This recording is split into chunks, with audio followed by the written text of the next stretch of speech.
ډاکټر صاحب که تاسو دا خبره وکړئ چې مطلب فالج سي پښتنو کې فالج ډېر دی ول غوښه سپینې دا شان خو بلډ پريشر 24 غنټه وي نو دا چې فالج وسی دا که په 100 غنټې کې د لیر اور سیږي بیا د پراپر علاج ستنه یعنی تقریبا 90% به بالکل ټیک ټاک زی د فالج مین وجه دای چې د دماغ دننه چې کوم هغه چې رګونه چې هغه رګونه بند سي او پاره کې د وینې هغه جمع لوتړه جمع سي نو بیا که دماغ ته 3-4 غنټې وینه نسی ولاړ هغه بیا ګرد عمر د پاره ډیمیج سي که دا رنګ مریض ګرد عمر به پروت یا خو به شکار نه کوي یا خو به ګایږي نه دا خو بیا ژوند نسو او معذور سي دا دي چې د 4 غنټې دننه کدی راسي اوس پاریا کې کدی 4 غنټې دننه راسي موږ د 60 میټر دننه سی ټي سکین ورکو او کوم جو ګورو د وینې لوتړه جمع ده بیا موږ یو دارنګ طاقتوره دوايي ورکو چې د وینې لوتړه افاته سي یعنی د دماغ او هغه ته دماغ ته برته وینه ورسیږي هغه علاج موږ لري دا پراپر ډاکټران دي دا پراپر موږ انجکشنال پراته دي او پراپر سی ټي سکین پروت دی موږ او دا 24 غنټې د علاج د دې یو انجکشن دی که مختلف څه انجکشن یو انجکشن دی هغه انجکشن موږ ډایرکټ جرمني سره غواړو هغه دار انجکشن دی چې دا سیوا د بازار سیوا د لیک دا ځای وای چې هغه شتات ریزلټ درکې بالکل ریلایبل هغه انجکشن موږ لري هغه اوس سره پرته دی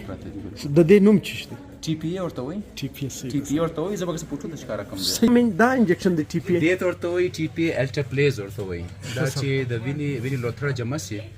دا بیا کوي مطلب چې کله فالج وسی او فالج وسی بیا نو د 4 غنټې کې به دا انجکشن ورلګوي بیا د دې 2% چې د بیرته په پښوزي یا تقریبا د 80% څخه زیات 80% به یعنی بالکل به نارمل سختي اوله مشتراغله د 35 کال هغه الک راغله دغه سیمپټمز فالج ولای 3 غنټې دنن راځي ټیک ټاک د دیم ورځ باندې روان شو یا 35 کال ولا فالج ډایګنوز وسی خپل نو ډاکټر صحیح بالکل مهرباني شپې مریض دي د ورځې مریض دي یعنی سرویسز دلته تراور 24 غنټې ډاکټر موجود دی دلته 24 غنټې کارډیولوژیست موجود دی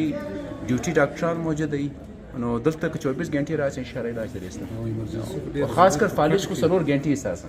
4 غنټې کې 24 غنټې ډاکټر موجود دی نغم سیستم جوړ دی یعنی دا 24 غنټې 24 غنټې د ایمرجنسي خلاصه ده چې هر وخت راورسېږي اختر باندې زه د اختر په اوله مته ناس 2 بجې پورې په دویم دلې نه سمش په اختر نس دلې نه استعمال اختر پر د هسپتالونو باندې مخ نه هسپتال کې باندې ایمرجنسي او ایسیو په کوټ کې نشته د مرسس ایمرجنسي نشته ایسیو دواړه خل دي پراپر اف سی پی اس ډاکټر چلی سر موږ دا ویل ډاکټر صاحب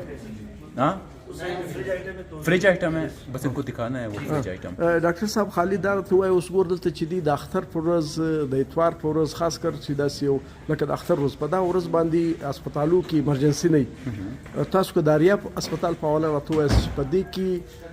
د اختر په هر ورځ باندې ایمرجنسي ولې دلته دارګه دی ک یو چاته هارت اٹیک کیږي یا فالج کیږي هغه بیا دانو ګوري چې نه اختر دی کنه هو نه ستوي د کنه نو آریا ک اختری ک مورمی ک کښنه اختری غټ اختری مش 24 غنټې خلاص 24 غنټې دا ځای نه بنديږي صحیح ده مش کم هغه چې د ایمرجنسي روم او آی سی یو چې ده ایمرجنسي 24 غنټې خلاص او ټراما راځي ګن شاټ ګولې د فالج مش وايد سنټر چې د هغه علاج کو فالج علاج یعنی 3 غنټې کدن نه راځي مریض